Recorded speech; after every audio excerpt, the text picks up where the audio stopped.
आज हम दो स्मॉल कैप म्यूचुअल फंड के बीच में यहाँ पे रिटर्न का आंकड़ा कंपेयर करेंगे कि वाकई में कि ऐसे दो स्मॉल कैप म्यूचुअल फंड में रिटर्न का आंकड़ा कहाँ मजबूत देखने को मिल रहा है। जैसे कि आपने थंबनेल में देखा होगा, Axis small cap mutual fund और Nippon India small cap mutual fund, इन दोनों म्यूचुअल फंड का हम यहाँ पे शॉर्ट ड्यूरेशन और लॉन्ग ड्यूरेशन का आंकड़ा देखेंगे, जानेंगे कि कहाँ पे कौन सा म्यूचुअल फंड बेहतर दिख रहा है। और वीडियो के लास्ट में ये भी एडवाइस करूंगा कि इन्वेस्टर को इन दोनों स्मॉल कैप म्यूचुअल फंड को लेके क्या एक्शन लेना चाहिए। चलिए शुरुआत करते हैं। लेकिन आप में से बहुत ऐसे इन्वेस्टर हैं जिनको पोर्टफोलियो रिव्यू और डिज़ाइन को लेके प्रॉब्लम है। डिस्क्रिप्शन बॉक्स में आए, डिटेल चेक करें और व्हाट्सअप नंबर के थ्रू हमारे साथ जुड़ सकते हैं। इससे पहले मैं आपके सामने यहाँ पे रिटर्न का आंकड़ा रखूँगा, लमसम रिटर्न का, और लमसम रिटर्न के आंकड़ों के बेसिस पे हम समझेंगे कहाँ पे कौन सा स्मॉल कैप म्यूचुअल फंड बेहतर दिख रहा है। देखो, हम कैटेगरी एवरेज और बेंचमार्क से यहाँ पे कंपेयर नहीं करेंगे, लेकिन एक्सिस स्मॉल कैप और Nippon India small cap mutual fund का आपस में जो रिटर्न का आंकड़ा है, जी हाँ, वो कंपेयर करके हम जानेंगे कि कहाँ पे परफॉर्मेंस किस म्यूचुअल फंड का ज़्यादा है। ठीक आपके सामने ये आंकड़ा है, आप देख सकते हो लॉन्ग ड्यूरेशन और शॉर्ट ड्यूरेशन का ये आंकड़ा है Nippon India small cap mutual fund, और यहाँ पे आपको axis small cap mutual fund का आंकड़ा देखने को मिल रहा है। पिछले 1 मंथ का आंकड़ा देखें तो Nippon India small cap mutual fund axis small cap mutual fund से बेहतर दिख रहा है। 3 मंथ का अगर आंकड़ा देखें तो Nippon India small cap mutual fund यहाँ पे थोड़ा सा वीक दिख रहा है compare to Axis small cap mutual fund, जहाँ पे 6.87% निप्पॉन इंडिया स्मॉल कैप में रिटर्न है, वहीं पे 9.54% Axis small cap mutual fund में देखने को मिल रहा है। 6 मंथ के अकॉर्डिंग देखें तो 14.47 निप्पॉन में देखने को मिल रहा है और एक्सिस में 14.75।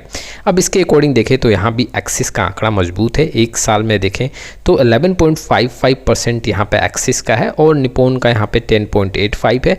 यहाँ भी एक्सिस का परफॉर्मेंस स्ट्रॉन्ग देखने को मिल रहा है। 2 साल के आंकड़ों में देखें तो 2.57 निप्पॉन इंडिया का यहाँ पे एनुअल रिटर्न है, जबकि 6.68 यहाँ पे एक्सिस स्मॉल कैप का आंकड़ा देखने को मिल रहा है। एक्सिस यहाँ पे काफ़ी अच्छा दिख रहा है।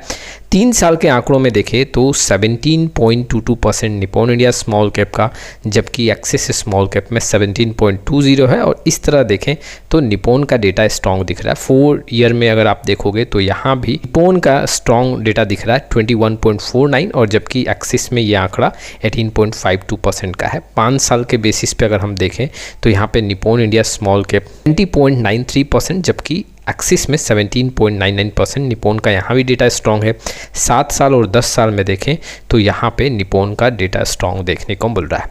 तो अगर आंकड़ों में देखोगे तो एक बात तो तय है कि लॉन्ग ड्यूरेशन में, जैसे कि 3 साल, 4 साल, 5 साल, 7 साल और 10 साल में निप्पॉन का आंकड़ा काफ़ी मजबूत देखने को मिला है। और शॉर्ट ड्यूरेशन में अगर हम देखें, जैसे कि 3 मंथ, 6 मंथ, 1 ईयर, 2 ईयर, तो यहाँ पे axis small cap mutual fund का आंकड़ा देखने को मिल रहा है। ओवरऑल अगर मैं यहाँ पे देखूँ तो लॉन्ग ड्यूरेशन के according Nippon India small cap mutual fund का डेटा काफ़ी स्ट्रॉन्ग है। अगर देखो, आप एक नए इन्वेस्टर हो और यहाँ पे दोनों म्यूचुअल फंड को लेके काफ़ी फ्यूज हो कि कौन सा स्मॉल कैप म्यूचुअल फंड का चयन करना चाहिए, तो Nippon India small cap mutual fund यहाँ पे काफ़ी बेहतर होगा। इन दोनों स्मॉल कैप म्यूचुअल फंड का अगर मैं डाउन साइड प्रोटेक्शन कंपेयर करूँ, हालांकि अगर देखा जाए तो कैटेगरी एवरेज से ये दोनों small cap mutual fund strong down side protection के साथ है। लेकिन अगर मैं इन दोनों म्यूचुअल फंड का अगर डेटा देखूँ तो इसमें सबसे ज़्यादा जो डाउन साइड प्रोटेक्शन दिख रहा है वो Nippon India small cap mutual fund का है। लेकिन देखो, ऐसा भी है, अगर आप एक न्यू इन्वेस्टर हो यहाँ पे स्मॉल कैप म्यूचुअल फंड के लिए निप्पॉन और axis small cap mutual fund में कंफ्यूज हो, तो आप यहाँ पे डिसीजन ले सकते हो, जो कि मैंने एडवाइस किया। लेकिन जब आप ऑलरेडी या तो axis small cap mutual fund या फिर Nippon India small cap mutual fund के साथ जुड़े हो, तो फिर आपको वहाँ पे कंटिन्यू करना चाहिए, क्योंकि ये दोनों म्यूचुअल फंड अपने कैटेगरी में काफ़ी अच्छे दिख रहे हैं। हमें फंड में बदलाव नहीं करना चाहिए। लेकिन अगर आप एक न्यू इन्वेस्टर हो तो इन दोनों में से अगर आपको सेलेक्ट करना है तो Nippon India small cap mutual fund को आप सेलेक्ट कर सकते हो। ऐसे इन्वेस्टर हैं जो निप्पॉन के साथ बने होंगे, कई ऐसे इन्वेस्टर हैं जो axis small cap mutual fund के साथ बने होंगे, वो अपने म्यूचुअल फंड को कंटिन्यू करें, आपको कोई बदलाव नहीं करना है। लेकिन अगर आप किसी एक म्यूचुअल फंड का चयन करना चाहते हो तो यहाँ पे मैंने शुरुआती दौर में आपके सामने एडवाइस किया है। देखो, Nippon India small cap, axis small cap mutual fund, ये दोनों म्यूचुअल फंड जी हाँ अपने लॉन्ग ड्यूरेशन में कैटेगरी एवरेज और बेंचमार्क के परफॉर्मेंस को बीट कर रहे हैं। कहीं पे आपको axis small cap mutual fund कमज़ोर देखने को मिलेगा, तो कहीं पे Nippon India small cap mutual fund कमज़ोर है।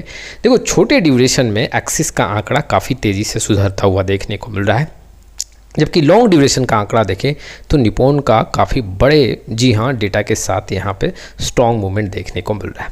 Axis small cap mutual fund जी हाँ 2020 के पहले काफ़ी मजबूत डेटा था और उसके बाद धीरे धीरे यहाँ पे 2 से 3 साल आंकड़ा काफ़ी कमज़ोर रहा और फिर से ये म्यूचुअल फंड यहाँ पे रिकवर करता हुआ देखने को मिल रहा है स्ट्रॉन्ग डेटा के साथ। और अगर शॉर्ट ड्यूरेशन में देखा जाए तो axis small cap mutual fund पिछले 3 महीने 6 महीने में काफ़ी यहाँ पे परफॉर्मेंस के मामले में top 5 small cap mutual fund के अंदर देखने को मिल रहा है।